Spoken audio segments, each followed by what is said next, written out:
Hawks और best जीनिस्ट hawks की mother के घर जा रहे थे। इसी दौरान हम उसका पास्ट देखते हैं, जहां उसका बापू अपनी फैमिली के साथ एक लावारिस घर में छुपा हुआ था क्योंकि उसने पैसों के बदले एक आदमी की जान ली थी। पर इसकी वजह से पुलिस वालों ने उसे अरेस्ट कर लिया। पर उसकी मदर को लग रहा था कि उन्हें भी अरेस्ट कर लिया जाएगा, तो वो छुपने लगे। लेकिन उनके पास हीरो कमेटी के कुछ मेंबर्स आते हैं जो उसे एक डील ऑफर करते हैं। अगर वो अपने टैलेंटेड बेटे के साथ सारे रिलेशंस तोड़ देती है तो वो उन्हें जेल में नहीं डालेंगे और वो उसके बेटे और उसका ध्यान खुद ही रखेंगे। इसके लिए उसकी मदर मान जाती है और हॉक्स अपना असली नाम छोड़कर एक नए हीरो की ट्रेनिंग में लग जाता है। इसके बाद हमें पता चलता है कि उन्होंने बेस्ट जीनिस की मौत का नाटक कैसे किया था। उसे इन सारे प्लान्स के बारे में पता था, तो हॉस्पिटल की टेक्नोलॉजी की मदद से उन्होंने कुछ समय के लिए उसकी हार्ट बीट को रोक दिया। और जब उसकी बॉडी लैब में बाकी के विलन्स के साथ रखी हुई थी, सही समय आने पर हॉक्स ने उसे जगा दिया। और क्योंकि अब सारी पुलिस भागे हुए विलन्स को पकड़ने में लगी है, शहर में क्रिमिनल्स की एक्टिविटी और ज्यादा बढ़ गई है और अब हर कोई वो कर रहा है जो भी वो करना चाहता है और लोगों के हीरो के प्रति नफरत और भी ज्यादा बढ़ती जा रही है। इसकी वजह से कई सारी हीरो एजेंसीज बंद हो गई हैं और अभी से ही लगभग आधे से ज्यादा पॉपुलेशन हीरोज पर भरोसा करना छोड़ चुकी है। दूसरी तरफ वो दोनों हॉक्स की माँ के घर पहुंच जाते हैं, पर उसने पहले ही घर को छोड़ दिया था।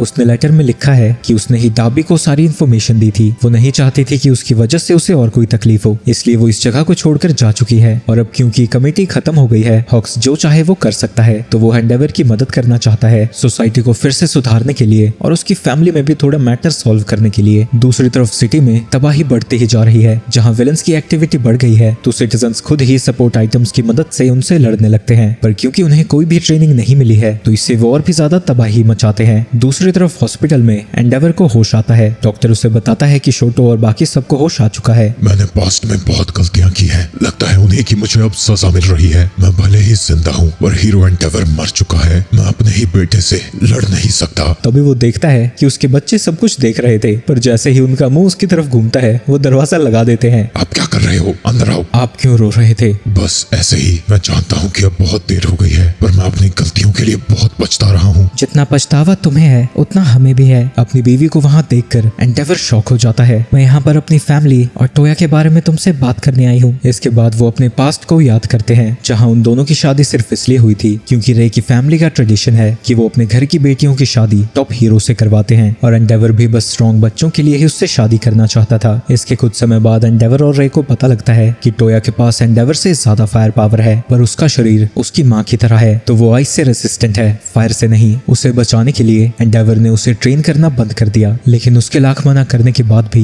टोया ट्रेन करता ही रहता है और रोज खुद को जला कर आता है। वो ऑलमाइट से ताकतवर नहीं हो सकता, उसे रोकने का एक ही तरीका है। इसके बाद नात्सुओ का जन्म होता है, पर इसकी वजह से एंडेवर जरा भी खुश नहीं था क्योंकि जैसा बच्चा वो चाहता था नात्सुओ वैसा नहीं है। इसके बाद वो एक और बच्चा पैदा करता है और शोटो बिल्कुल वैसा ही था जैसा बच्चा एंडेवर चाहता था। देखो डैड, मैं ऑलमाइट को हरा सकता हूँ, देखो मेरी फायर कितनी ज्यादा स्ट्रॉन्ग है। ये सब कहता हुआ वो रोने लगता है। टोया, तुम्हें ये बात समझ क्यों नहीं आती? तुम रोज खुद को क्यों जलाते हो? हीरो बनने के अलावा तुम और भी चीजें कर सकते हो। पर स्कूल में तो सभी कहते हैं कि वो हीरो बनना चाहते हैं, तो मैं पीछे कैसे रह सकता हूँ? वैसे भी आप ही चाहते थे ना कि मैं ये सब करूँ, मुझे देखो। तभी वो शोटो के ऊपर हमला करने जाता है, पर एंडेवर उसे रोक देता है। आज से टोया बाकी के बच्चों के साथ नहीं रहेगा, क्योंकि मैं दिन में काम में होता हूँ, तो मैं उसका ध्यान रखने के लिए केयर टेकर रखूंगा। वो बस तुम्हारी अटेंशन चाहता है। मैं सिर्फ हीरोज को अटेंशन देता हूँ। इसके कुछ सालों बाद वो तीनों बच्चे साथ में खेल रहे थे और शोटो ऊपर से उन्हें देख रहा था, लेकिन तभी एंडेवर उसे खींचकर ले जाने लगता है। तुम्हारी दुनिया उनसे अलग है। और वो उसे ट्रेनिंग के लिए वहाँ से ले जाता है। वहीं रात को टोया नात्सुओ से कह रहा था, इसमें हमारी कोई गलती नहीं है, सारी गलती डैड की है। वो सिर्फ हमसे इसलिए नहीं बात करते क्योंकि हम ताकतवर नहीं है। कितनी बार तो कह चुके हो यार, तुम मुझे ये क्यों पका रहा है भाई। अगले दिन टोया कहीं जा रहा था। क्या तुम फिर से माउंटेन में जा रहे हो? तुम हीरो बनने के अलावा कई सारे काम कर सकते हो। आपको पता क्या है, आपके पेरेंट्स ने तो आपको सिर्फ इसलिए बेच दिया क्योंकि उनके पास पैसे नहीं थे। आप मुझे क्या ही बताना चाहती हैं? जितनी मेरी हालत के लिए डैड जिम्मेदार है उतनी आप भी हैं। आगे जब टोया ट्रेनिंग कर रहा था, उसकी फ्लेम्स का कलर येलो से ब्लू हो जाता है। डैड, माउंटेन में चलो, मैं आपको कुछ दिखाता हूँ। एंडेवर उसकी बॉडी को देखता है, जिसे देखकर उसे गुस्सा आ जाता है। मैंने तुम्हें मना किया था ना, फिर भी तुम अपनी ताकत का यूज कर रहे हो। डैड चलो तो सही, मेरी फ्लेम्स ऑलमाइट से भी ज्यादा ताकतवर हैं। इसके बाद वो गुस्से में जाकर रे को पीटने लगता है। मैंने तुमसे कहा था ना, शोटो पर नजर रखना। फुयुमी और नात्सुओ डर के मारे छुपे हुए थे। वहीं शोटो अपनी माँ को बचाने की कोशिश कर रहा था। इन सब की वजह से उसकी माँ की मेंटल हेल्थ पर बुरा असर पड़ता है, जिसके बाद ही उसने शोटो को उबले हुए पानी से जला दिया था, जिसके बाद उसे हॉस्पिटल में रख दिया गया। और वहीं पर रे को अपने बेटे टोया के बारे में पता चला। शाम को जब एंडेवर टोया से मिलने नहीं जाता, टोया की भी इमोशनल स्टेट बिगड़ जाती है, जिसकी जिसकी वजह से गुस्से में उसकी आग उसके कंट्रोल से बाहर चली जाती है। इसके बाद जो घटनाएं घटी वो तो आपको पता ही है और टोया डाबी में बदल गया। अगर मैं उस दिन वहाँ चला जाता तो टोया अभी भी हमारे साथ होता। रे कहती है कि टोया सिर्फ उसकी नहीं बल्कि उन सब की गलती की वजह से ऐसा बना है, तो उसकी जिम्मेदारी वो लोग मिलकर उठाएंगे। इसके बाद वहाँ हॉक्स और बेस्ट जीनिस्ट आते हैं। हॉक्स उन्हें बताता है कि हीरो सेफ्टी कमीशन जो कि हीरोज को एक साथ रखता था वो खत्म हो चुका है और विलन्स के आजाद होने की वजह से पूरे देश में तबाही मची हुई है और इतने सारे हीरोज के रिजाइन करने की वजह से वो उन्हें रोक भी नहीं पा रहे हैं। दूसरी तरफ इज़ुकू अभी भी बेहोश पड़ा था। वहीं ऑल माइट जानता है कि वो वन फॉर ऑल के बाकी के यूजर से बात कर रहा है। इज़ुकू को वन फॉर ऑल की दुनिया में होश आता है जहाँ उस पावर के सारे प्रीवियस ओनर उसके सामने बैठे हुए थे। पहला यूजर बताता है कि वन फॉर ऑल की पावर्स बढ़ने और ऑल फॉर वन के यहाँ आने की वजह से वो एक दूसरे और इज़ुकू के साथ बेहतर तरीके से बात कर सकते हैं। फोर्थ यूजर जिसका की क्वर्क डेंजर सेंस है वो इज़ुकू को अपना इंट्रोडक्शन देता है, जिसके बाद वो वन फॉर ऑल के नेचर के बारे में बात करने लगते हैं। वो बताता है कि उसे 18 साल की उम्र में वन फॉर ऑल मिला था, जिसके बाद 40 की उम्र में बुढ़ापे की वजह से वो मारा गया, पर ऑल माइट ने 40 सालों तक अपनी पावर्स को रखा था। वो उसे बताता है कि वन फॉर ऑल जिसके पास पहले से क्वर्क होता है उसकी जिंदगी को कम कर देता है। ऑल माइट इतने समय तक इसलिए जिंदा रहा क्योंकि उसके पास कोई क्वर्क नहीं था। वन फॉर ऑल की पावर्स बढ़ती ही जा रही हैं और आबादी में क्वर्कलेस लोगों की संख्या कम हो रही है, तो शायद तुम वन फॉर ऑल के आखिरी यूजर हो सकते हो। क्या तुम शिगराकी को मारने के लिए तैयार हो? ऑल फॉर वन उसके गुस्से का यूज करके वन फॉर ऑल को चुराना चाहता है जो वो पहले नहीं कर पाया। जब मैं उससे मिला था मैंने उसके अंदर एक छोटे से बच्चे को देखा था जिसे की मदद की जरूरत है और ऑल माइट ने मुझे सिखाया है कि वन फॉर ऑल लोगों को मारने के लिए नहीं बचाने के लिए बना है, इसलिए मैं उसे पहले बचाने की कोशिश करना चाहता हूँ। उसकी बातों को सुनकर नाना रोने लगती है और उसे टेस्ट करने के लिए माफी मांगती है। दूसरी तरफ हॉक्स और बेस्ट जीनिस्ट ऑल माइट के पास आते हैं और वो वन फॉर ऑल के बारे में बात करना चाहते थे। लगता है मैं इसे और समय के लिए सीक्रेट नहीं रख सकता, तो सुनो। और वो उन्हें सारी चीजें बता देता है। इसके कई दिनों बाद वो तीनों हीरोज एक प्रेस कॉन्फ्रेंस रखते हैं जहां वो डाबी की बातों को भी एड्रेस करते हैं और बताते हैं कि वो यूए को इवैक्यूएशन फैसिलिटी में बदल रहे हैं। वहीं होश में आने के बाद इज़ुकू अपने सभी क्लासमेट्स को लेटर भेजता है जिसमें उसने वन फॉर ऑल और ऑल फॉर वन की सिचुएशन के बारे में बताया है। वो नहीं चाहता कि उसकी वजह से उसके दोस्त खतरे में पड़े, इसलिए उसने स्कूल को छोड़ दिया है। वहीं शहर में लोगों ने हीरोज पर रिलाय करना छोड़ दिया है और कई ग्रुप्स में बट चुके हैं। वो खुद ही वेपन्स का यूज करके अपनी रक्षा करते हैं। तो अभी वहाँ पर मस्कुलर आ जाता है जो कि शिंडो से लड़ने लगता है। मस्कुलर उसे जमीन पर दबा देता है। शिंडो अपनी फुल कैपेसिटी पर अपने क्वर्क का यूज करता है, लेकिन फिर भी मस्कुलर ही उस पर भारी पड़ रहा था। उसने लगभग उसे मार ही दिया था, लेकिन तभी वहाँ पर डेकू आता है और मस्कुलर के ऊपर अटैक करके शिंडो को उससे बचा लेता है। मस्कुलर जंगल वाली अपनी लड़ाई को याद करता है और उससे लड़ने के लिए और भी एक्साइटेड है। डेकू शिंडो को उसकी क्लासमेट के पास छोड़ देता है और फिर से मस्कुलर के साथ लड़ने के लिए वहाँ से चला जाता है। सिक्स्थ यूजर एन उससे कहता है कि उसे स्मोक स्क्रीन का ज्यादा यूज नहीं करना चाहिए। इज़ुकू वन फॉर ऑल को 45% पर यूज कर रहा था और बड़ी आसानी से मस्कुलर को हरा देता है। वो मस्कुलर से ये भी जानने की कोशिश करता है कि शिगराकी और ऑल फॉर वन कहाँ है, लेकिन उसे इसके बारे में कुछ नहीं पता था। उसे सिर्फ ये ऑर्डर दिया गया था कि वो जो भी चाहे वो कर सकता है। उसकी कुटाई करने के बाद डेकू उसे पुलिस को सौंप देता है। ये देखकर वहाँ पर जो लोग थे उन हीरोज के साथ इवैक्यूएट होने के लिए मान जाते हैं। इसके बाद हमें पता चलता है कि उसे यूएस से लाए हुए आइटम्स दिए गए हैं जिसकी मदद से वो अपनी पावर्स को बेहतर तरीके से यूज कर सकता है, लेकिन ये भी वन फॉर ऑल को 100% पर नहीं झेल सकते। तभी ऑल माइट को हॉक्स का कॉल आता है, क्या इज़ुकू ठीक है? हाँ वो भी ठीक है। लेकिन उसके इतना कहते ही इज़ुकू फिर से वहाँ से चला जाता है। वो अपने साथ के लोगों को इसमें इन्वॉल्व नहीं करना चाहता, इसलिए उसने खुद को अकेला कर लिया है। अगर हम इस लड़ाई को जीतना चाहते हैं तो हमें पहले शिगराकी को ढूंढना होगा। मैं जानता हूँ ये तुम्हारे लिए मुश्किल है, पर मैं चाहता हूँ तुम इज़ुकू को पूरा सपोर्ट करो। इसके बाद पास्ट के सीन में हम देखते हैं कि जब इज़ुकू को होश आया था उसकी मॉम के पूछने पर ऑल माइट उसे सारी सिचुएशन समझा देता है। हम यूए को इज़ुकू की प्रोटेक्शन के लिए तैयार कर रहे हैं। मैं यूए नहीं जाने वाला, नहीं तो शिगराकी मुझे ढूंढता हुआ वहाँ भी पहुँच जाएगा। मेरी वजह से पहले ही कितने लोग घायल हुए हैं। उसकी मॉम उसे रोकने की कोशिश करती है पर वो नहीं सुनता, तो ऑल माइट कहता है कि वो भी उसके साथ जाएगा। इसके बाद वो इस प्लान के बारे में उन तीनों हीरोज को भी बता देता है। मरने के बाद भी शिमुरा रो रही है, तुम ढीठ मत बनना,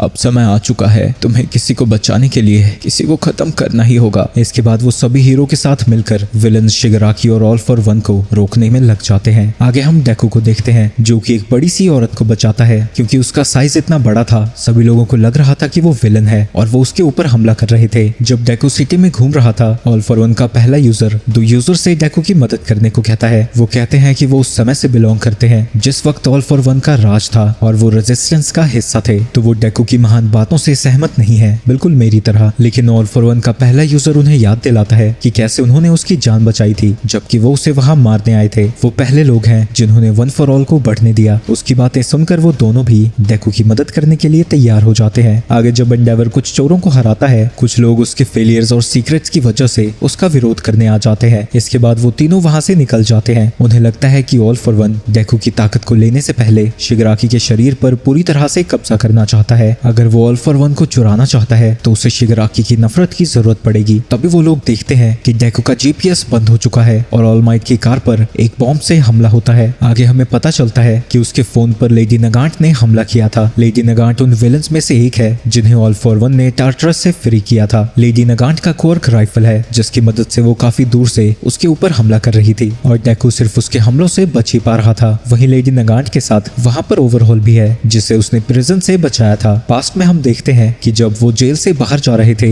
ऑल फॉर वन उसे रिक्रूट करने आता है जिसके लिए उसे एक फ्लोट क्वर्क भी देता है। वो ओवरहॉल को अपने साथ ले आई क्योंकि वही उसकी शक्ल से डेकू को पहचानता है। अगर वो उसकी मदद करता है तो वो उसे उसके फादर से मिलवा सकती है क्योंकि वो उनसे माफी मांगना चाहता है। वही नगांट पहले कमेटी में काम करती थी और उसका काम करप्ट हीरोज और कमेटी के मेंबर्स को खत्म करना था, लेकिन कमेटी ने इन सारी चीजों को छुपा कर रखा और दुनिया को सिर्फ अच्छी चीजें ही बताई। और जब लेडी नगांट ने इन सब चीजों को छोड़ने के बारे में सोचा, उसका सुपीरियर धमकी देकर उसे ऐसा करने से रोकता है। इसकी वजह से नगांट ने उसे मार दिया और इसी की वजह से उसे टार्टरस में बंद कर दिया गया। पर न्यूज में ये खबर छपी कि उसने अपने एक साथी हीरो की जान ली है। वहीं खुद को उससे बचाने के लिए डेकू बहुत ज्यादा अमाउंट में स्मोक को रिलीज करने लगता है। इसके बाद वो थर्ड यूजर के क्वर्क को यूज कर रहा था। तुम अभी इसे यूज करने के लिए रेडी नहीं हो, तुम्हें इसके लिए ट्रेनिंग की जरूरत है। अब उन सब चीजों का समय नहीं है। आगे नगांट डेकू पर फायर करती है पर वो असल में डेकू नहीं था। इसके बाद वो कई बार फायर करती है पर वो सारी चीजें बस डिस्ट्रैक्शन थी। इसका फायदा उठाकर डेकू बड़ी ही तेजी से नगांट के पास पहुंच जाता है। तुम्हें अब हार मान लेनी चाहिए, लेकिन तभी नगांट उसे कूनी मारकर उसके ऊपर एक बुलेट शूट करती है जिससे वो डॉज नहीं कर पाता। वहीं लड़ाई के दौरान जब नगांट को लगता है कि वो हार जाएगी तो वो जानबूझकर चिसाकी को शूट करती है, पर डेकू अपने सारे क्वर्क्स को कॉम्बिनेशन में यूज करके बुलेट से भी फास्ट जाता है और ओवरहॉल को बचा लेता है। इसके बाद वो फिर से अपने क्वर्क्स की मदद से उसके वेपन को तोड़ देता है, पर इस दौरान वो समझ जाता है कि नगांट अभी भी हीरोज की साइड ही है, क्योंकि अगर वो कभी भी चाहती तो वो उसे शूट करके ऑल फॉर वन के पास ले जा सकती थी। तो वो उसे फिर से वापस से हीरोज की साइड में आने को कहता है, लेकिन ऑल फॉर वन को पहले से ही शक था कि नगांट उससे धोखा देगी, तो उसने पहले ही उसके अंदर एक बॉम्ब सा प्लांट कर दिया था। उस धमाके के बाद अचानक से ही वहां हॉक्स आ जाता है। अपने आखिरी शब्दों में नगांट उन्हें बता देती है कि वो डेकू को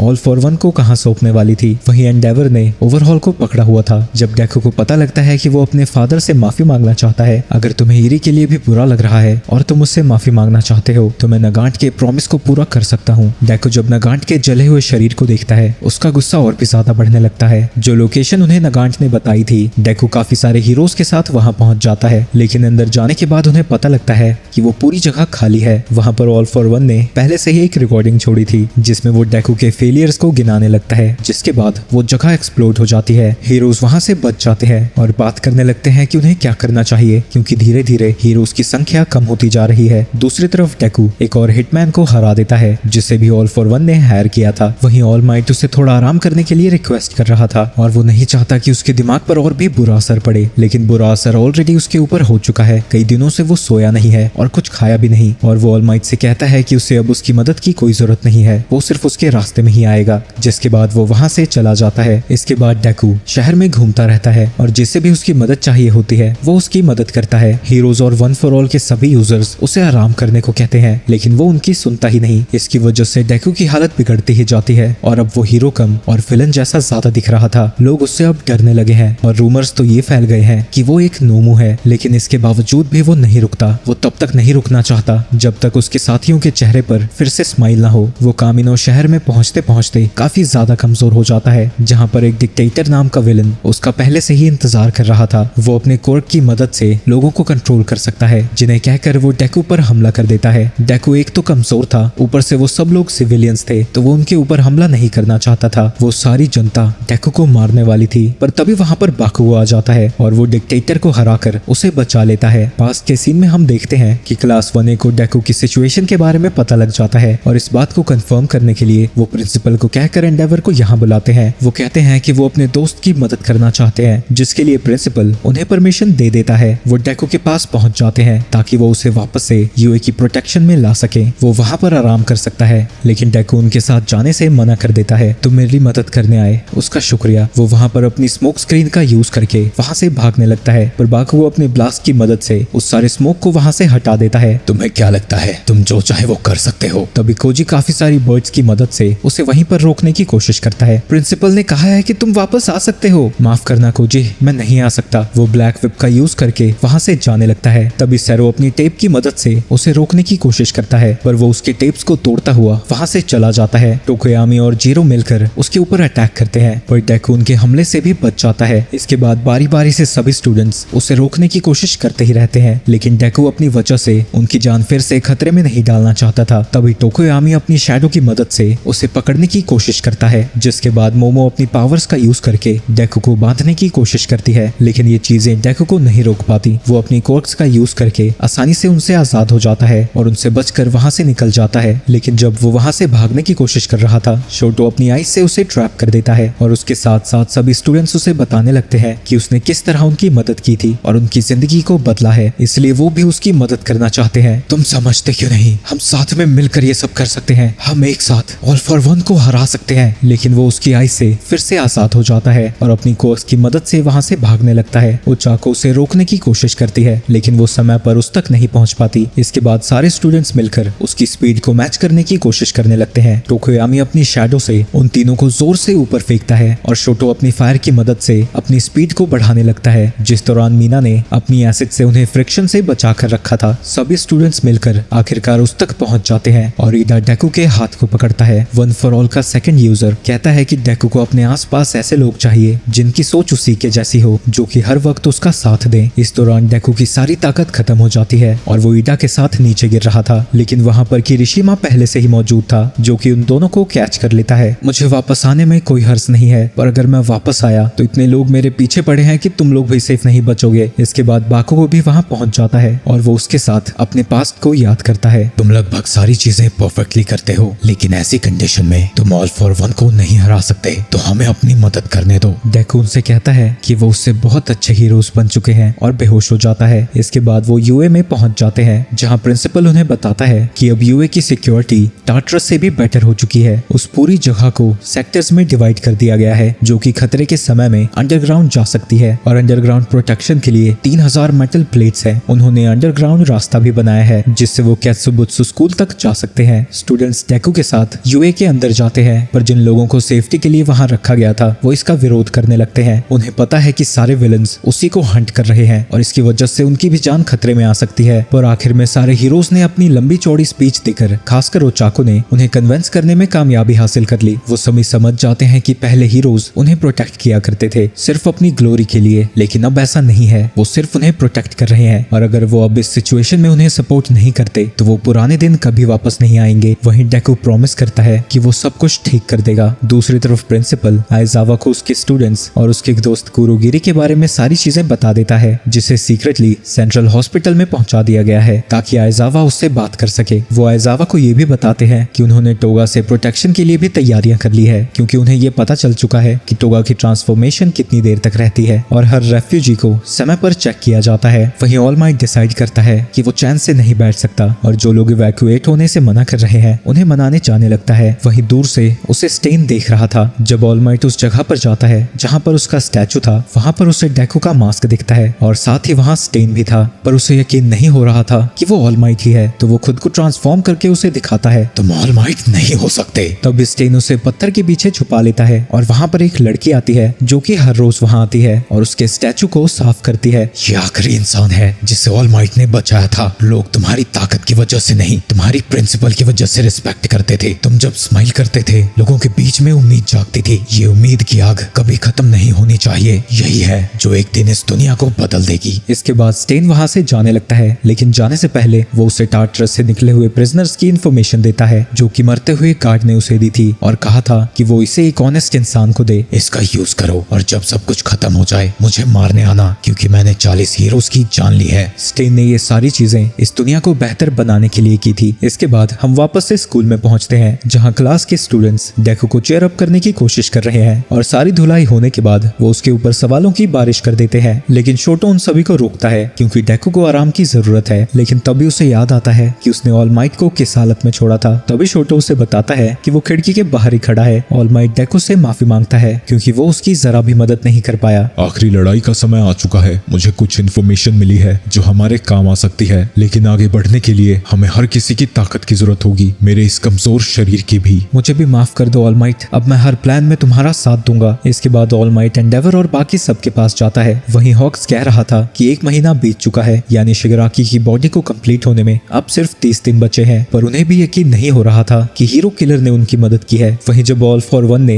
सभी प्रिजनर्स को फ्री किया था, चीजों का पता लगाने के लिए स्टेन कंट्रोल रूम में जाता है और सिक्योरिटी गार्ड से एक बॉक्स को लेने लगता है। तुम्हें ये क्यों चाहिए? मुझे जानना है यहाँ पर हो क्या रहा है। वो उस बॉक्स को लेकर वहाँ से ले जाने लगता है। तुम इसे लेकर नहीं जा सकते। फिक्र मत करो, मैं इसे ऐसे इंसान को दूंगा जो इसे अच्छे के लिए यूज करेगा। तुम क्या हो, इंसान या फिर एक मॉन्स्टर? मैं वो हूँ जो दुनिया को बदलना चाहता है। मैं नहीं जानता कि वो मॉन्स्टर क्या करना चाहता है, तो इसीलिए मैं इसे एक ऐसे हीरो को दूंगा जिस पर मैं भरोसा करता हूँ। वहीं विलन्स को इंटेरोगेट करने के बाद उन्हें पता चलता है कि all for one one for all को चाहता है, इससे पहले कि शिगराकी की बॉडी कंप्लीट हो जाए। वहीं स्टेन ने जो डेटा उन्हें दिया है उसमें टार्टरस सिस्टम के फेल होने के बारे में भी इंफॉर्मेशन है। इस इंफॉर्मेशन की मदद से वो यूए की सिक्योरिटी को बेहतर कर सकते हैं। उन हीरोज को ये भी पता लगा कि ऑल फॉर वन और शिगराकी की कॉन्शियसनेस आपस में कनेक्ट हो रखी है। ऑल माइट उन्हें बताता है कि उसकी कॉन्शियसनेस वन फॉर ऑल में है, जिसे जब उसने डेकू को छुआ था वो फील कर पा रहा था, लेकिन वो उससे कम्युनिकेट नहीं कर सकता। वो उसकी बातें तो सुन सकते हैं पर वो उनके जवाब नहीं सुन सकता, पर वो उनकी फीलिंग्स को महसूस कर पा रहा था। उन्होंने विलन्स के सिग्नल्स को भी इंटरसेप्ट किया है, जिनसे उन्हें पता लगा कि 38 दिनों में सब कुछ खत्म हो जाएगा। इसका मतलब ये है कि 3 दिन में शिगराकी की बॉडी तैयार हो जाएगी और अब उन्हें ये पता लगाना है कि वो इससे डील कैसे करेंगे। उन्हें ऑल फॉर वन और शिगराकी को रोकने के लिए दूसरी कंट्री के हीरोज की भी जरूरत पड़ेगी, जहां वन फॉर ऑल के लोग पहले ही पहुंच चुके हैं। कई देश के हीरोज उसकी मदद करना चाहते हैं, लेकिन पॉलिटिक्स की वजह से वो अभी भी अपने गवर्नमेंट के डिसीजन का इंतजार कर रहे हैं। लेकिन अमेरिका की नंबर 1 हीरो जिसका नाम स्टार एंड स्ट्राइप है, वो बिना किसी गवर्नमेंट परमिशन के उसकी मदद करने आ रही है। मुझे वहां जल्दी पहुंचना होगा, मेरे मास्टर को मेरी जरूरत है। इसके बाद हम अमेरिका का सीन देखते हैं, जहां एयरफोर्स के सोल्जर्स टीवी पर जापान की न्यूज देख रहे थे, जिसमें आजाद हुए कैदियों और पैरानॉर्मल आर्मी की मचाई हुई तबाही के बारे में बताया जा रहा था। तभी वहां पर अमेरिका की नंबर 1 हीरो पहुंच जाती है, जिसका नाम स्टार एंड स्ट्राइप है। जिसके बाद वो सभी लोग जापान की तरफ जाने लगते हैं। उसका सीनियर ऑफिसर उससे कहता है कि अगर वो किसी मुसीबत में फंस गई तो उसकी जिम्मेदार वही होगी। इसकी फिक्र मत करो, मुझे जल्दी से जल्दी जापान पहुंचाओ, मेरे मास्टर को मेरी जरूरत है। इसके बाद हम एक केव के अंदर ऑल फॉर वन को देखते हैं। सारी पुलिस और हीरोज कैदियों को पकड़ने में बिजी है,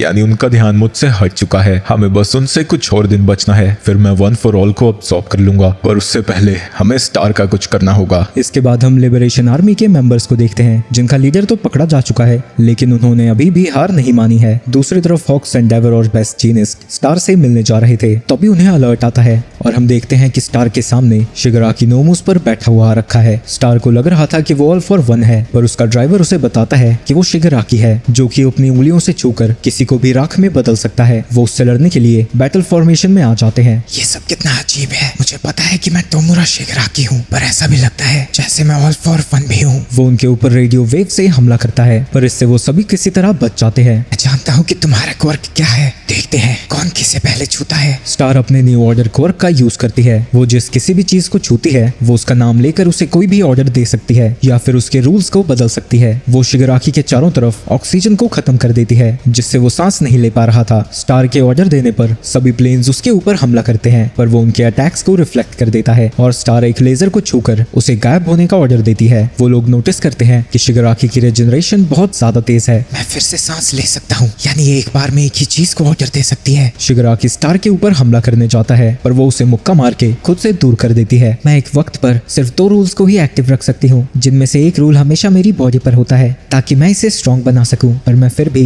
ऑल माइट जितनी ताकतवर नहीं हूँ। इसके बाद हम उसका पास्ट देखते हैं। वो अपनी फैमिली के साथ कहीं जा रही थी, तभी कुछ चोरों ने उसकी गाड़ी पर हमला कर दिया था। उसे लग रहा था कि वो मारी जाएगी, पर तभी ऑल माइट ने उसे बचा लिया। तभी से वो उससे इंस्पायर हो गई और उसे अपने मेंटोर की तरह मानने लगी। स्टार उसे पकड़कर एक प्लेन पर दबा देती है। मैंने अपने लास्ट अटैक में ऑर्डर दिया था कि तुम जरा भी हिलो तो तुम्हारा दिल रुक जाए। इसके बाद हम उसके शरीर के अंदर का सीन देखते हैं, जहाँ शिगराकी और ऑल फॉर वन 98% तक जुड़ चुके हैं। जब वो दोनों एक हो जाएंगे तब वो ना ही शिगराकी होंगे ना ही ऑल फॉर वन, वो कोई अलग ही इंसान होगा। मैं ऐसा नहीं होने दूंगा। वहीं बाहर स्टार देखती है कि उसका क्वर्क काम नहीं कर रहा था। क्या ये तोमुरा शिगराकी नहीं है? तभी शिगराकी उसके ऊपर हमला कर देता है, जिसकी वजह से उसे पीछे हटना पड़ता है। अब मैं तुम्हारे क्वर्क को समझ चुका हूँ। इसकी भी लिमिट्स हैं। ये अपने क्वर्क से किसी भी चीज पर जैसे चाहे वैसे रूल ला सकती है। उसके सामने कोई भी सिर्फ एक खिलौने जैसा है। पर एक चीज तो मैं समझ चुका हूँ, वो अपनी बॉडी को ज्यादा ताकतवर नहीं बना सकती, यानी इसकी भी एक लिमिट है। तो शायद जिंदा चीजों पर ये ढंग से काम नहीं करता है। किसी लिविंग चीज पर काम करने के लिए इसे और सामने वाले को पता होना चाहिए कि वो है कौन, पर मैं जानता ही नहीं कि मैं हूँ कौन। तुम्हारा अगला ऑर्डर क्या है स्टार? कमांडर से कहो कि वो यहाँ पर मिसाइल से हमला करें। हम बिना परमिशन के यहाँ आए हैं, ऐसा करना सही नहीं होगा। हमें ये करना ही होगा। शिगराकी सिर्फ जापान के लिए नहीं बल्कि पूरी दुनिया के लिए खतरनाक है। हमें उसे यहीं पर रोकना होगा। इसके बाद स्टार एयर को ऑर्डर देकर उसे खुद का ही बड़ा सा रूप बना लेती है और वो उसी जायंट से शिगराकी के साथ लड़ने लगती है। वो उसे एक मच्छर की तरह अपने हाथों के बीच में दबा देती है, जिसके बाद जब वो मिसाइल्स को फायर करते हैं वो उन्हें अपने हाथों से कंबाइन करती है और एक बड़े से लाइट सेबर की तरह उससे शिगराकी पर हमला करती है। तभी कमांडर उसे कॉल करता है। स्टार, जो तुमने हरकत की है इसका असर तुम्हारे लाइसेंस पर पड़ेगा। मुझे इससे कोई फर्क नहीं पड़ता। अभी मुझे जापान के हंटर्स ने कॉल किया था। एंडेवर और कुछ हीरोज तुम्हारी मदद करने के लिए आ रहे हैं। तुम हम सबको बचाने के लिए ऐसे विलन से लड़ रही हो जिसे ऑल माइट भी नहीं हरा पाया था। तो अब समय आ चुका है स्टार, तुम ऑल माइट को सरपास करो। मैंने सुपरसोनिक मिसाइल्स को वहां भेज दिया है। वो सारी मिसाइल्स शिगराकी को ही लगनी चाहिए। वो जानती है कि ये मुझे नहीं खत्म कर सकता, तो जरूर उसके पास कोई और अटैक है और ये लेजर सिर्फ मुझे रोकने के लिए है। तभी वो सारे मिसाइल्स स्टार तक पहुंच जाते हैं और वो उन्हें पकड़कर शिगराकी की तरफ ही मुड़ने का ऑर्डर देती है। पर इसकी वजह से लेजर का ऑर्डर खत्म हो जाता है और शिगराकी स्टार की तरफ बढ़ने लगता है, लेकिन वो सारे प्लेन्स मिलकर अपनी लेजर से उसे रोक देते हैं। जिसके बाद वो सारे मिसाइल्स शिगराकी को ही जाकर लगते हैं, जिसकी वजह से वहाँ एक बहुत बड़ा धमाका होता है। वो धमाका इतना ज्यादा बड़ा था कि उतनी दूर से एंडेवर को भी वो दिख रहा था। उस धमाके से समुद्र में एक बड़ा सा गड्ढा हो चुका था, लेकिन स्टार को अभी भी शक था कि ये उसे खत्म करने के लिए काफी नहीं है। तभी शिगराकी जली हालत में उसी की तरफ आने लगता है। शिगराकी को पता था कि वो उसके ऊपर कोई बड़ा हमला करने वाली है, तो उसने अपनी डीके का यूज करके धरती में और भी ज्यादा बड़ा गड्ढा कर लिया और अंदर ही जाकर छुप गया। और जिस पर वो लोग लेजर शूट कर रहे थे वो शिगराकी नहीं बल्कि एक नोमू था। अगर मेरे सामने तुम पहले आती तो कब की मारी जाती। तुम जरा भी स्ट्रॉन्ग नहीं हो। वो सारी प्लेन्स पर कूदता हुआ स्टार की तरफ जाने लगता है और एक प्लेन पर जाकर खड़ा हो जाता है। तुम मेरी फिक्र मत करो स्टार, मेरे साथी इसे क्रश कर दो। लेकिन अपने साथियों के बारे में सोचकर वो स्माइल करती है और कुछ भी नहीं करती, जिसकी वजह से शिगराकी उसके पास पहुंचकर उसे छू लेता है। मैं कभी नहीं चाहता था कि ऑल फॉर वन और न्यू ऑर्डर मिलकर मुझसे फाइट करें, इसलिए मैंने सेफ्टी कमीशन के हेड को खत्म करवा दिया और अपने दुनिया के सारे दोस्तों से कहा कि वो चारों तरफ तबाही मचा दें ताकि कोई भी जापान की मदद करने ना आ सके। मैं शिगराकी की बॉडी को कंप्लीट होने देना चाहता था, जिसके बाद मैं वन फॉर ऑल और न्यू ऑर्डर को अब्सॉर्ब करता। उसके बाद ये सारी दुनिया मेरे सामने एक चींटी जैसी होती। पर जब मुझे पता लगा कि तुम आ रही हो तो मैंने जुआ खेला, क्योंकि मुझे पता था कि तुम मुझसे नहीं जीत सकती। मेरा ऑर्डर है, मैं डीके नहीं होंगी। लेकिन इसके बावजूद भी उसकी बॉडी डीके होने लगती है। लेकिन जैसे ही वो उसके कोर को अब्सॉर्ब करता है उसका शरीर अंदर से ही घायल होने लगता है। शिगराकी को समझ नहीं आता कि यहाँ हो क्या रहा है। जब वो धमाका शिगराकी पर काम नहीं किया था तभी स्टार ने अपने कोर को नया ऑर्डर दिया था कि वो शिगराकी के कोर्क्स को खत्म कर दे। शिगराकी के अंदर न्यू ऑर्डर उसके सारे कोर्क्स को खत्म किए जा रहा था। मेरा कोर्क अगर ऑल फॉर वन के पास चला जाता तो पूरी दुनिया में उसे कोई नहीं हरा पाता, तो इसलिए मैंने खुद को बचाने की जगह अपने कोर्क को बचाया ताकि मैं दुनिया के लिए कोई खतरा ना बन जाऊं। वो अपने सभी दोस्तों और कमांडर को याद करके उनका शुक्रिया अदा करती है। सारे प्लेन्स शिगराकी के ऊपर लेजर से हमला करने लगते हैं, जिसकी वजह से वो बाहर से रिजनरेट भी नहीं हो पा रहा था और अंदर न्यू ऑर्डर उसके अंदर तबाही मचा रही थी। उस दिन तुमने मुझे बचाया था और आज मैं उस फेवर को लौटा रही हूँ अपनी जान के साथ। इसके बाद उसकी मौत हो जाती है। वही मौका मिलते ही शिगराकी वहां से भागने लगता है और सारे प्लेन्स उसके पीछे जाने लगते हैं। वही शिगराकी सोच रहा था कि वो जहाँ भी जाता है उसे हर जगह ऑल माइट ही दिखता है और वो रेडियो वेव से हमला करके उन सभी प्लेन्स को पीछे कर देता है और वहां से बचकर निकल जाता है। स्टार, तुमने ऑल माइट को सरपास कर लिया है। दूसरी तरफ हम कुछ चोरों को देखते हैं जहाँ शिगराकी पहुंच जाता है और उस बंदे के अंदर न्यू ऑर्डर को ट्रांसफर करने लगता है। बेवकूफ, न्यू ऑर्डर ने तुम्हारे कितने सारे कोर्क्स को खत्म कर दिया है, जिसकी वजह से मैं भी डैमेज हो चुकी हूँ और खत्म होने वाली हूँ। मुझे बस इसी बात का अफसोस है कि मैं तुम्हें मार नहीं पाई, पर कोई ना कोई हीरो जरूर आएगा जो कि तुम्हें खत्म कर देगा। इसके बाद स्टार वहां से गायब हो जाती है। स्टार की मौत की खबर पूरी दुनिया में फैल जाती है, जिसकी वजह से सारे देश जापान की मदद करने से मना कर देते हैं। जो स्टार के साथ पायलट्स थे वो ऑल माइट को जाकर उसकी मौत की खबर देते हैं और बताते हैं कि उसकी फाइट के दौरान उन्होंने शिगराकी पर काफी सारा डेटा भी कलेक्ट किया है। इसके बाद ऑल माइट यूए जाता है। जो अमेरिका से हमें डेटा मिला है उसके हिसाब से शिगराकी की बॉडी कल ही कंप्लीट होने वाली थी, पर स्टार के साथ हुई फाइट की वजह से वो कम से कम एक हफ्ते तक हिल भी नहीं पाएगा और न्यू ऑर्डर ने उसके कई सारे क्वर्क्स को खत्म भी कर दिया है। पर इसके बाद भी उनकी विलेंस की आर्मी हमसे कहीं ज्यादा बड़ी है। लेकिन वो सभी स्टूडेंट्स कहते हैं कि वो किसी किसी भी फाइट के लिए तैयार हैं। इसके बाद हम उसी केव का सीन देखते हैं जहाँ शिगराकी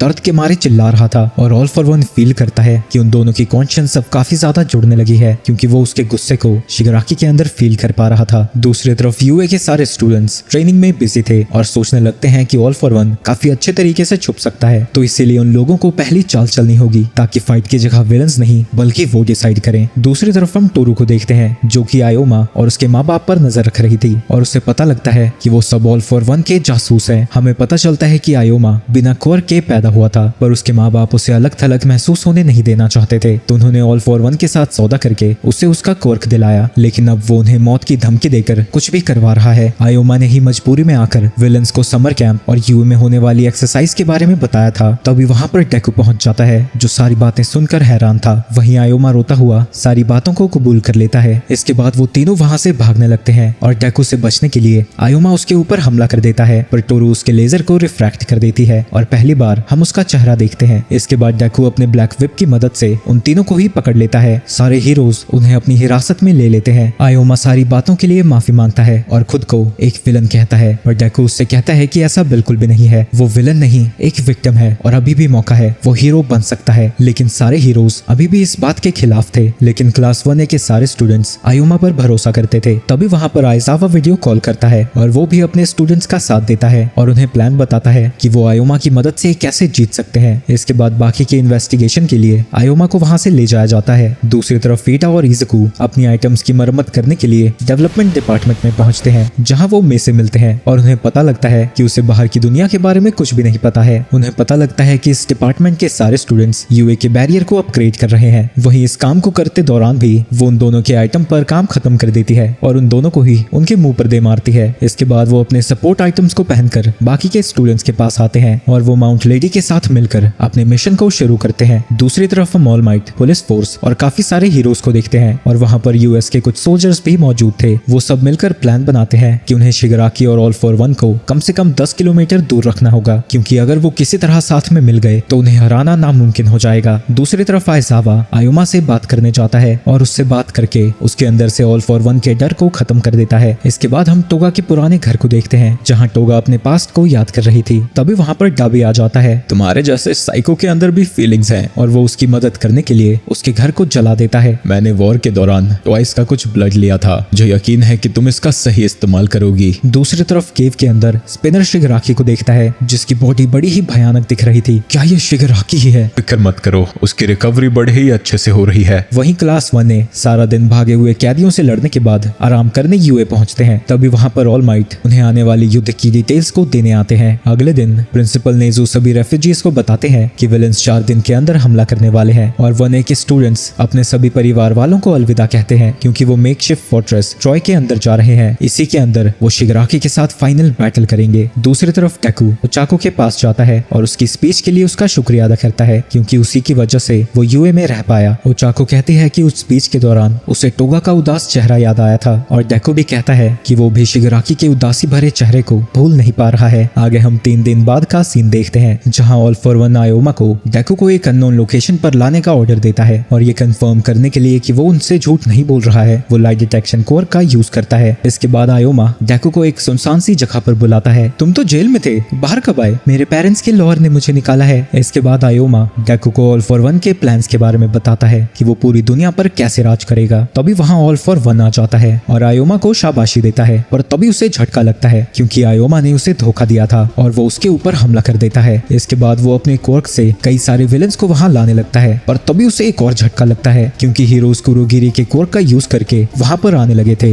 इसके बाद हम लड़ाई से कुछ दिन पहले का सीन देखते हैं जहाँ ऑल माइट, नेजू और सुकाची सारे स्टूडेंट्स को अपना प्लान समझाते हैं। ऑल फॉर वन को धोखा देने के लिए वो शिंसो के ब्रेन वॉशिंग कोर का यूज करेंगे। इसकी वजह से जब वो सब झूठ भी बोलेंगे तो ऑल फॉर वन को इसका पता नहीं लगेगा, और ताकि ऑल फॉर वन को उनके बारे में ना पता लगे तो वो बैटलफील्ड में आने के लिए कुरुगिरी के कोर का यूज करेंगे। पर क्योंकि कुरुगिरी अभी भी उनके लिए कुछ नहीं करने वाला तो मोनोमा उसके कोर को कॉपी करेगा। वहीं प्रेजेंट में हीरोज और विलन्स के बीच युद्ध शुरू हो चुका है। शिगराकी अपने डिके कोर का यूज करने वाला था, पर तभी वो खुद को रोक देता है। दूसरी तरफ ऑल माइट और सुकाची कंट्रोल रूम से सारी चीजों को मॉनिटर कर रहे थे। ऑपरेशन ट्रॉय शुरू होता है। वहीं बैटलफील्ड में अचानक से ही जमीन से मेटल केजेस बाहर आने लगते हैं जो कि काफी सारे विलन्स को अपने अंदर बंद कर लेते हैं। जिसके बाद मोनोमा अपने वॉर्प गेट को वहाँ बनाने लगता है और सारे हीरोज मिलकर अलग अलग गेट में धक्का देने लगते हैं, जिसकी वजह से वो सभी विलन्स पूरे देश में बट जाते हैं। वहीं ऑल फॉर वन एंडेवर और हॉक्स के साथ एक माउंटेन्स जैसी जगह पर पहुंचता है। डाबी कामिनो वार्ड में जाता है जिसका सामना शोटो करने वाला है। शिगराकी एक फ्लोटिंग फोर्ट्रेस में पहुंचता है जहां उसकी फाइट डेकू से होने वाली है, लेकिन जब डेकू वार्प गेट के अंदर जा रहा था इसी दौरान टोगा उसे पकड़ लेती है और उसे अपने साथ खींचकर ओकोटो आइलैंड पर ले जाती है जहां उसकी फाइट सुओरो चाको से होने वाली थी। दूसरी तरफ फ्लाइंग फोर्ट्रेस में बाकुगो पहुंच जाता है और उसके साथ काफी सारे हीरोज भी आते हैं जिन्हें डेकू के यहाँ ना होने के बावजूद भी शिगराकी से लड़ना होगा। शिगराकी नीचे पहुंचते ही अपने डिके कोर का यूज करने लगता है, पर जब वो वहां से भागने की कोशिश करता है केज के डिफेंस की वजह से वो वहीं पर रुक जाता है। इस पूरी फोर्ट्रेस को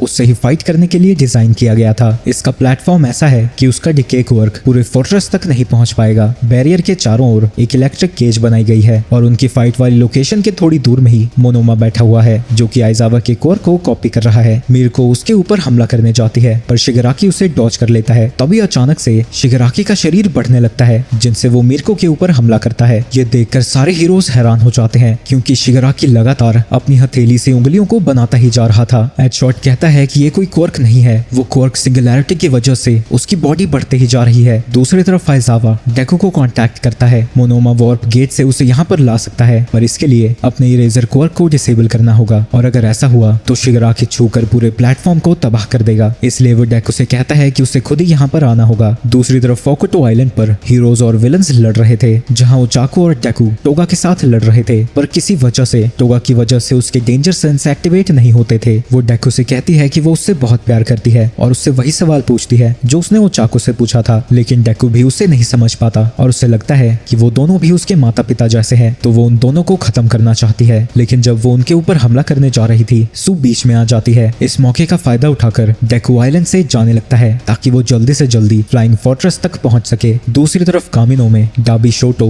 और एंडेवर के साइड किक के साथ लड़ रहा था। शोटो डाबी से पूछता है कि अगर वो जिंदा था तो वापस घर क्यों नहीं आया। उसकी ये बात सुनकर वो हंसता हुआ उसे सारी चीजें बताने लगता है। दूसरी तरफ हम डॉक्टर को देखते हैं जो एक ऑफिसर को बता रहा था कि उन्होंने बैकअप प्लान्स रखे थे। अगर शिगराकी को कुछ भी हो जाता है तो उनके पास कुछ वेसल्स थे जिनमें से एक टोया था जिसे ऑल फॉर वन ने अपने साथ तब जोड़ा जब उसने लगभग पूरे जंगल को जला दिया था। इसके बाद टोया 3 साल बाद एक ऑर्फनेज में जागता है जहां उसे पता चलता है कि उसका शरीर पूरी तरह से हील नहीं हो पाया और वो दोबारा अपने कोर को पहले की तरह यूज नहीं कर पाएगा। लेकिन इसके बावजूद भी टोया वहां से भाग गया। डॉक्टर को लगा था कि वो ज्यादा समय तक जिंदा नहीं रह पाएगा, लेकिन कई सालों बाद वो डाबी के रूप में वापस पहुंच गया जो देखकर डॉक्टर हैरान हो गया था। वहीं दूसरी तरफ डाबी शोटो को बता रहा था कि जागने के बाद वो माफी मांगने के लिए अपने घर आया था, लेकिन जब उसने देखा कि एंडेवर अभी भी शोटो को उसी भयानक तरीके से ट्रेन कर रहा है वो समझ गया कि यहाँ कुछ भी नहीं बदला है। तो उसने टोया को छोड़कर डाबी बनने का फैसला किया और एंडेवर की टेक्निक्स को स्टडी करके अपनी ताकत और भी ज्यादा बढ़ा ली। डाबी फायर से उन सभी के ऊपर हमला कर देता है और शोटो से पूछता है कि वो भला अपनी पूरी ताकत का यूज क्यों नहीं कर रहा है, जिसके बाद शोटो अपनी बनाई हुई टेक्निक का यूज करता है जो कि फ्लैश फायर फिस्ट फॉस्फर है। वो अपनी दोनों साइड को बराबर कंबाइन करके डाबी की आग को बुझा सकता है, लेकिन तभी डाबी उसके पीछे आ जाता है और वो लगातार उसके ऊपर हमला करता ही जाता है, जिसके बाद वो उसके ऊपर जेट बर्न से अटैक करता है जिससे शोटो एक बिल्डिंग से जाकर टकरा जाता है। इसके बाद डाबी नोटिस करता है कि उसकी हीट कम हो रही है। वहीं शोटो अपनी उसी टेक्निक से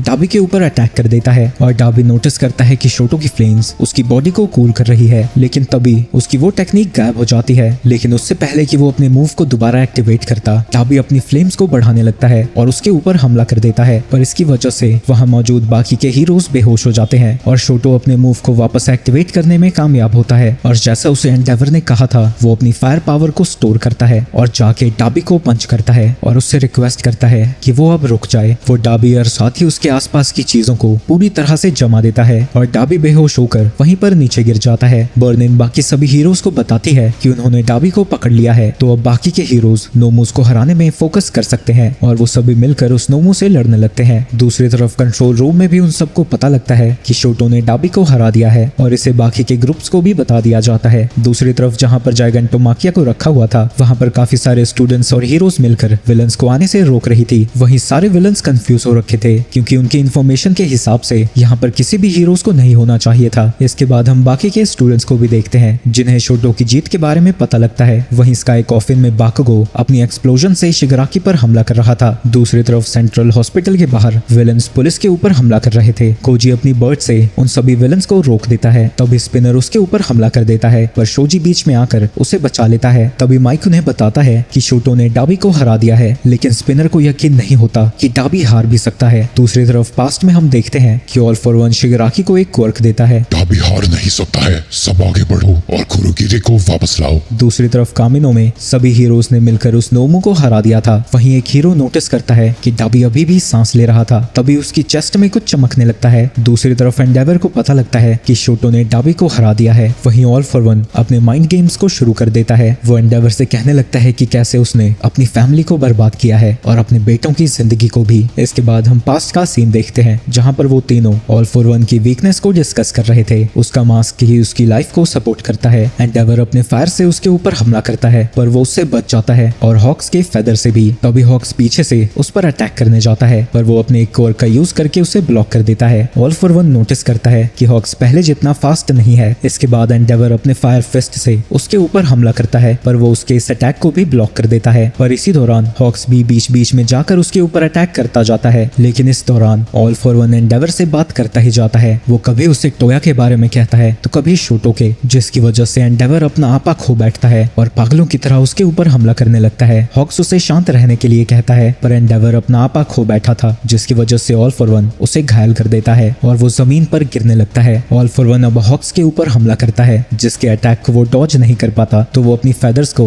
एंडेवर की मदद करने के लिए भेजता है। पर इससे पहले कि वो अटैक उसे लगता, तभी वहां पर जीरो आ जाती है, जो कि उसके अटैक को ब्लॉक कर देती है और वो टोकोयामी पर बैठी हुई थी। हॉक्स उन दोनों को वार्न करता है कि वो यहाँ पर ना आए, ये जगह स्टूडेंट्स के लिए नहीं है। हम एंडेवर को रिप्लेस नहीं कर सकते, पर हम आपके साथ अच्छे से लड़ सकते हैं। वहीं जमीन पर एंडेवर परेशान हो रहा था, क्योंकि टोया से लेकर अब तक जो भी हुआ है सारी उसी की गलती है। वहीं अपनी फेदर से हॉक्स को पता लग जाता है कि इंजरी उसके लंग तक नहीं पहुंची है, यानी वो दोबारा लड़ने वापस आएगा। वहीं ऑल फॉर वन उनके बीच सबसे कमजोर पर हमला करता है, जो कि जीरो थी, पर हॉक्स अपने फेदर से उसे बचा लेता है, जिसके बाद वो उसे वापस से टोकोयामी पर रख देता है। हॉक्स उन दोनों से कहता है कि वो ऑल फॉर वन के मास्क पर हमला करें। तभी ऑल फॉर वन अपने लेजर से उन दोनों पर अटैक कर देता है। इसकी वजह से जीरो का एक ईयरफोन जैक पूरी तरह से डिस्ट्रॉय हो जाता है।